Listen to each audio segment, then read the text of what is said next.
ব্রাহ্মণবাড়িয়ার কসবায় বিজিবির অভিযানে কোটি টাকার অবৈধ শাড়ি জব্দ। Yasin Mahmud, senior staff reporter.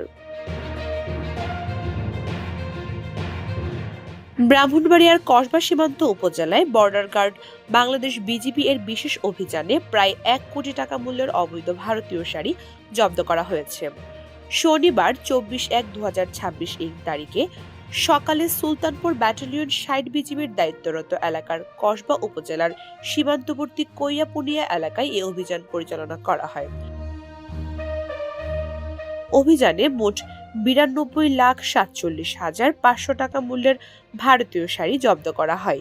এ বিষয়ে সুলতানপুর ব্যাটালিয়ন 60 বিজিবির অধিনায়ক লেফটেন্যান্ট কর্নেল মোহাম্মদ জিয়াউর রহমান বলেন, সীমান্তের অতন্ত্র প্রহরী হিসেবে বিজিবি সর্বদা সীমান্ত নিরাপত্তা রক্ষা ও চোরাচালান প্রতিরোধে তৎপর রয়েছে।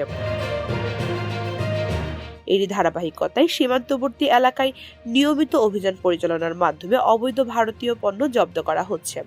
ভবিষ্যতেও এ ধরনের অভিযান অব্যাহত থাকবে বলে জানান। পূজা দত্ত, সারাবেলা নিউজ, ব্রাহ্মণবাড়িয়া।